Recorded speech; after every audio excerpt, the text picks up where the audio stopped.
بسم اللہ الرحمن الرحیم۔ السلام علیکم ورحمۃ اللہ وبرکاتہ۔ خواب غفلت سے جاگو، رمضان آ رہا ہے۔ وہ دن بھر بھوکا پیاسا رہنا، وہ راتوں کو قرآن سننا، وہ سحر گاہی تہجد اور سحری، وہ کھجور پانی اور افطاری۔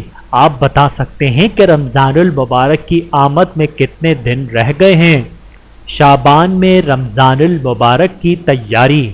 شعبان کے تیزی سے گزرتے دن رمضان المبارک کی تیاری کے لیے بہت بڑی غنیمت ہیں۔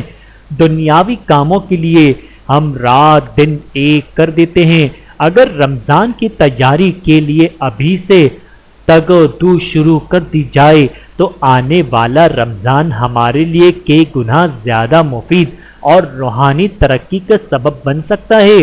شعبان کے یہ ایام عام دنوں کی طرح نہ گزاریں، یہ بہت قیمتی ایام ہے۔ ہر آنے والا دن ہمیں رمضان المبارک کو قیمتی بنانے کے لیے نئے مواقع فراہم کر رہا ہے۔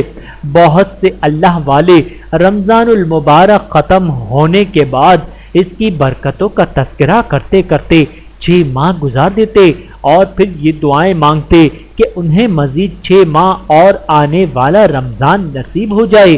اندازہ لگائیں کہ اللہ والوں کو رمضان کی آمد کا کس شدت سے انتظار ہوتا تھا۔ اللہ سبحانہ و تعالی رمضان المبارک کی ابھی سے تیاری کرنے کی ہمیں توفیق مرمت فرما دے۔ آمین ثم آمین۔